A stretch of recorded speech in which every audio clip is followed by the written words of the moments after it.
Bismillahirrohmanirrohim. Assalamualaikum warahmatullahi wabarakatuh. Alhamdulillahirobbilalamin, wassalatu wassalamu ala asyrofil anbiya'i wal mursalin sayyidina Muhammadin wa ala alihi wassohbihi ajmain.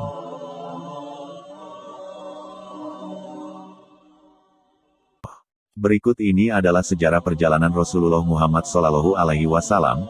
Sebagai umat muslim yang beriman, hendaklah kita mengetahui dan meyakini mengimani tentang suatu peristiwa yang luar biasa yang terjadi kepada baginda Nabi Muhammad SAW, yaitu peristiwa Isra Miraj, yang di dalamnya banyak hikmah pelajaran yang Allah Subhanahu wa Ta'ala tunjukkan tentang bagaimana gambaran umat baginda Nabi Muhammad SAW.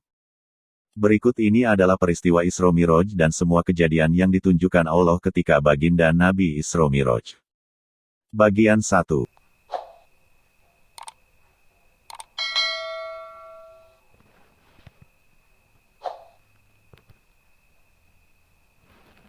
Bismillahirrahmanirrahim. Subhanalladzi asra bi'abdihi laylan minal masjidil haram ilal masjidil aqsa alladzi barakna hawlahu linuriyahu min ayatina innahu huwas sami'ul basir.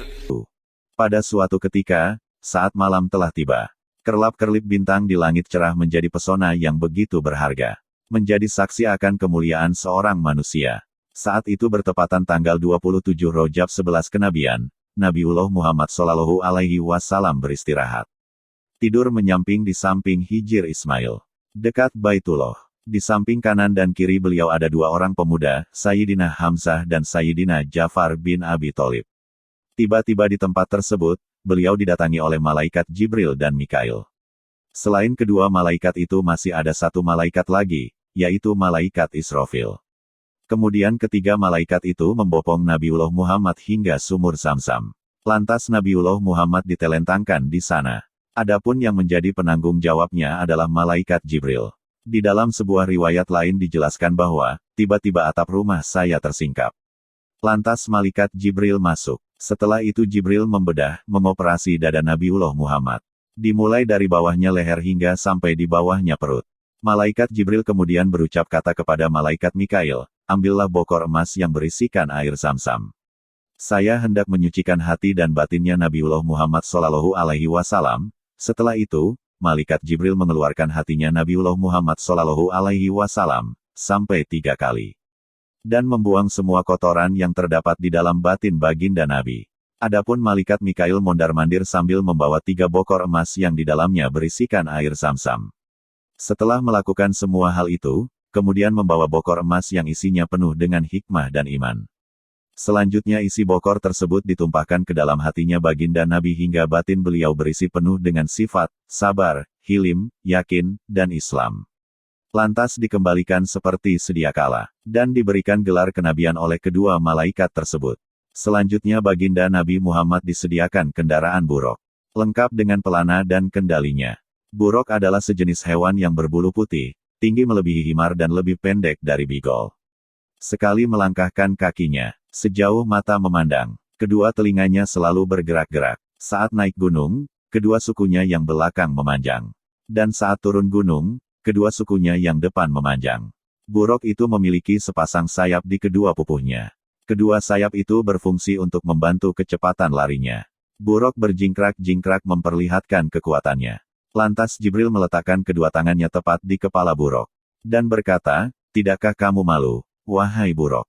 Demi Allah, orang yang hendak menaikimu ini adalah orang yang paling mulia di hadapan Allah Subhanahu wa Ta'ala.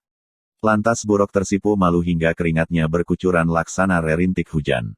Dan dia pun tenang, hingga baginda Nabi naik di atas punggungnya.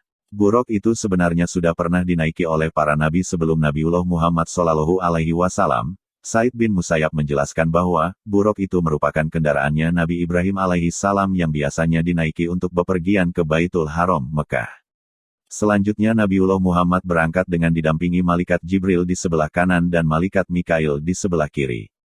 Menurut keterangan Ibnu Said, Jibril bagian memegang tempat duduknya, Mikail memegang tali kendalinya.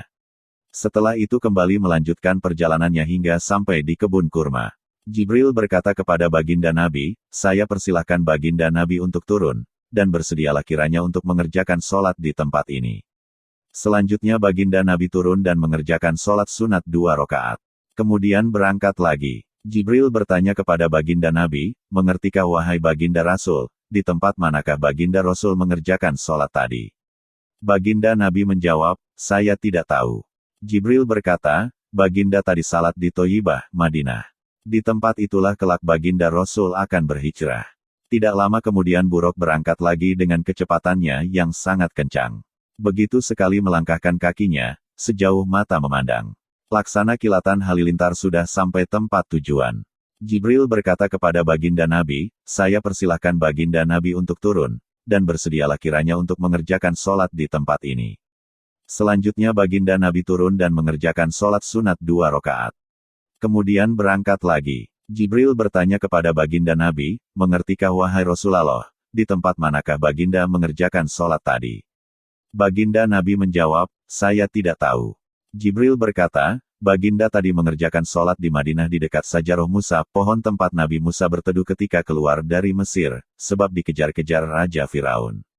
Lantas baginda Nabi berangkat kembali, buruk berlari dengan kencangnya. Dan berhentilah kembali. Jibril pun berkata, saya persilahkan baginda Nabi untuk turun, dan bersedialah untuk mengerjakan sholat di tempat ini. Selanjutnya baginda Nabi turun dan mengerjakan sholat sunat 2 rakaat. Kemudian berangkat lagi. Jibril bertanya kepada baginda Nabi, mengertikah wahai Rasulullah, di tempat manakah baginda mengerjakan sholat tadi?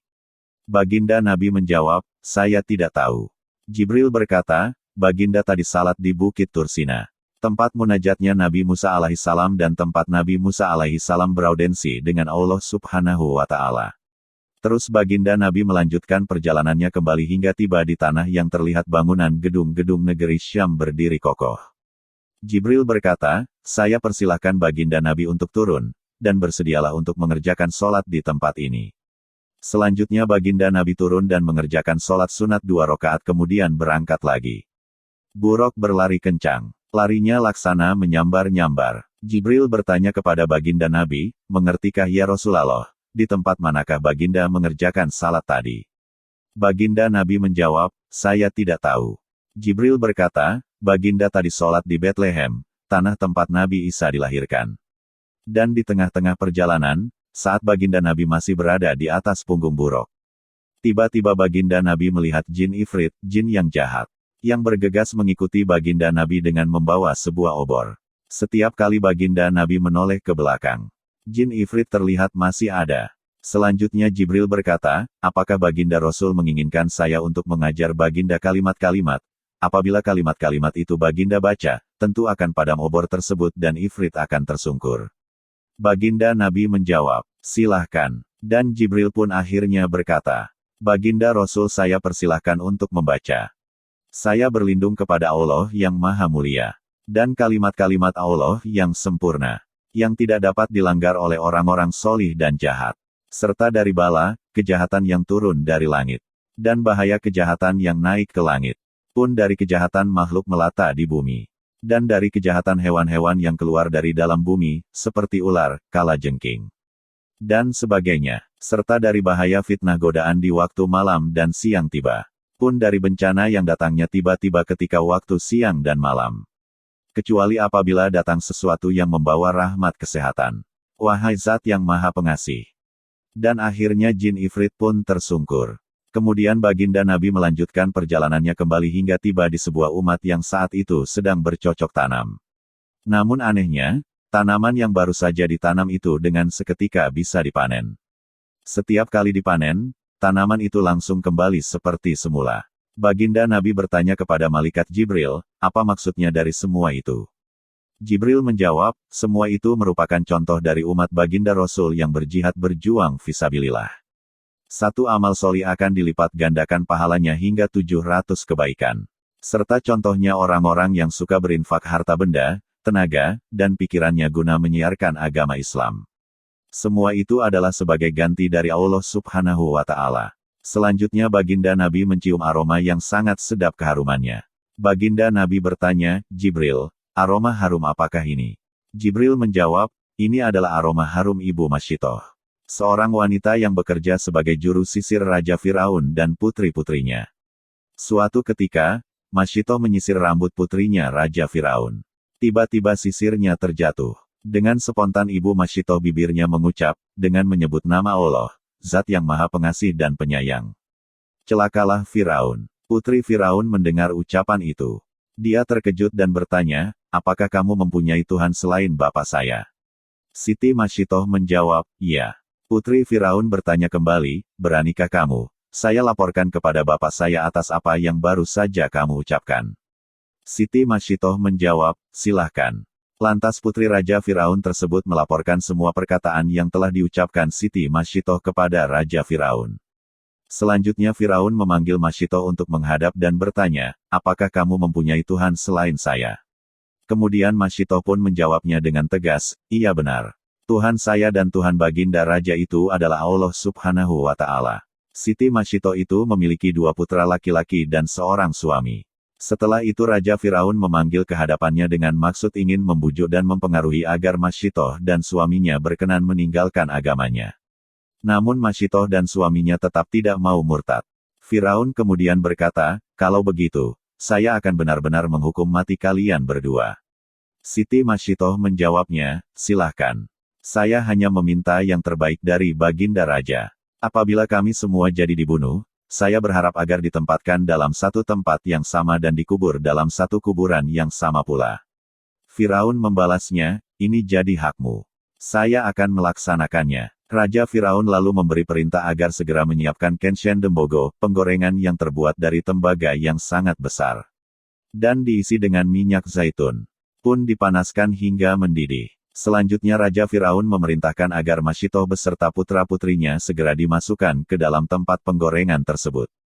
Tidak lama kemudian, mereka semua dimasukkan satu persatu hingga anaknya yang masih bayi dan baru berumur 8 bulan. Saat itu hati Siti Masyitoh sempat ragu-ragu, keimanannya goyah. Lantas bayi yang masih menyusu itu berkata, wahai ibuku, bersedialah ibu untuk segera mencelupkan diri. Janganlah maju mundur, karena sesungguhnya ibu itu memegang teguh sebuah kebenaran. Selanjutnya Siti Masyitoh beserta putra-putrinya dimasukkan ke dalam tempat penggorengan yang mendidih tersebut. Perawi hadits berkata, bayi yang sudah sanggup berbicara semenjak ia berada di dalam ayunan itu ada 4. 1. Bayinya Dewi Masyitoh. 2. Bayi yang menjadi saksinya Nabi Yusuf. 3. Bayi saksinya Juraij. 4. Bayi Nabi Isa bin Maryam alaihi salam. Lantas Baginda Nabi melanjutkan perjalanannya kembali. Dalam perjalanan berikutnya, beliau bertemu dengan sekelompok orang yang memukul-mukul kepalanya sendiri dengan palu godam hingga kepalanya pecah. Tidak lama kemudian kepala tersebut kembali utuh seperti sedia kala. Kemudian orang-orang tersebut kembali memukulinya lagi dengan tiada henti-hentinya. Baginda Nabi bertanya, Jibril, siapa orang-orang tersebut? Jibril menjawab, mereka adalah gambaran dari orang-orang yang berat dan bermalas-malasan dalam mengerjakan sholat maktubah yaitu sholat wajib 5 waktu. Nabi meneruskan perjalanannya kembali. Kemudian bertemulah beliau dengan sekelompok orang yang jumlahnya sangatlah banyak. Mereka menunggu daging matang yang masih segar yang berada di dalam kuali, cawan besar, dan daging lain yang masih mentah serta busuk. Anehnya, orang-orang tersebut memakan daging yang busuk dan meninggalkan daging yang matang lagi enak. Baginda Nabi berkata, siapa mereka ya Jibril? Jibril menjawab, mereka adalah contohnya orang laki-laki dari umat Baginda Rasul yang sudah memiliki istri yang halal dan bagus, namun masih saja melakukan perbuatan zina dengan wanita lain yang tidak halal serta buruk. Hingga lelaki tersebut menidurinya sampai pagi tiba. Serta contohnya seorang wanita yang sudah mempunyai suami halal dan baik, namun masih saja melakukan perbuatan zina dengan lelaki lain yang buruk. Serta tidur bersama lelaki tersebut hingga pagi tiba. Baginda Nabi meneruskan kembali perjalanannya lantas bertemu dengan sebatang pohon yang penuh dengan duri melintang di tengah-tengah jalan. Hendak menyobek baju dan menyakiti sekujur tubuh orang-orang yang lewat di tempat itu. Baginda Nabi bertanya, maksudnya apa semua ini wahai Jibril? Jibril menjawab, semua ini adalah sebagian contoh dari umat Baginda Rasul yang senang begadang di pinggir jalan dan dalam begadangnya tersebut, mereka kerap membuat usil kepada orang-orang yang hendak melintas di depannya, sementara orang yang melintas tadi hendak melakukan perbuatan baik dan mulia. Kemudian Jibril membaca sebuah ayat. Dan janganlah kamu sekalian begadang di tepi-tepi jalan dengan maksud mengganggu dan berbuat usil kepada orang-orang yang hendak lewat, dan janganlah kalian semua menghalang-halangi agama Allah Subhanahu wa Ta'ala. Al-Ahzab ayat 56. Selanjutnya baginda Nabi meneruskan perjalanannya kembali hingga bertemu dengan orang-orang yang berenang di sungai darah yang dilempari bebatuan. Baginda Nabi bertanya, apa artinya semua ini wahai Jibril? Jibril menjawab, semua itu merupakan sebagian contoh dari orang-orang yang kerap memakan harta riba. Setelah itu baginda Nabi berangkat kembali untuk melanjutkan perjalanannya. Beliau kemudian bertemu dengan orang-orang yang mengumpulkan kayu bakar, yang mengikat kayu tersebut dalam satu ikatan yang besar. Mereka tidak kuat memanggul kayu-kayu tersebut, bukan menguranginya namun justru malah ditambahi beban kayu lagi. Baginda Nabi berkata, apakah maksud semua itu Jibril? Jibril menjawab, semua itu adalah sebagian contoh dari umat baginda Rasul yang sudah banyak menerima tanggungan dan amanah dari sesamanya. Mereka sudah tidak mampu lagi melaksanakan tanggungan dan amanah tersebut namun masih berkenan menerima bahkan masih mencari-cari tanggungan dan amanah lagi. Seperti, hutang belum dibayar, namun sudah hutang lagi, dan hutang lagi. Kemudian baginda Nabi berangkat lagi dan bertemu dengan sekelompok orang yang saling mengguntingi lisan dan bibirnya sendiri-sendiri dengan menggunakan gunting besi. Setiap kali digunting, lisan dan bibirnya terputus. Setelah itu kembali utuh seperti semula. Begitu seterusnya. Baginda Nabi bertanya, siapa mereka wahai Jibril? Jibril menjawab, mereka adalah ahli fitnah, suka memfitnah, dan merupakan sebagian contoh dari umat baginda Rasul yang ahli nasihat. Ahli memberi pembelajaran kepada orang banyak. Suka mengajak kepada kebaikan dan kemaslahatan namun dirinya sendiri tidak pernah mengerjakannya. Tindakan menasehatinya hanya berorientasi pada harta, tahta, kedudukan, dan suka dimuliakan. Setelah itu, baginda Nabi berjumpa dengan sekelompok kaum yang mencakar-cakar wajah dan dadanya sendiri-sendiri dengan kuku yang terbuat dari tembaga yang sangat tajam. Baginda Nabi bertanya, siapa mereka wahai Jibril? Jibril menjawab, mereka adalah sebagian contoh dari orang-orang yang suka memakan daging manusia kanibal. Artinya, orang-orang tersebut adalah orang-orang yang ahli mengumpat, senang menyebarluaskan aib orang lain. Senang membuat nama baik orang lain menjadi tercemar. Baginda Nabi berangkat meneruskan perjalanannya kembali, lantas menjumpai sebuah lubang yang sangat kecil. Dari dalamnya keluar sapi yang sangat besar.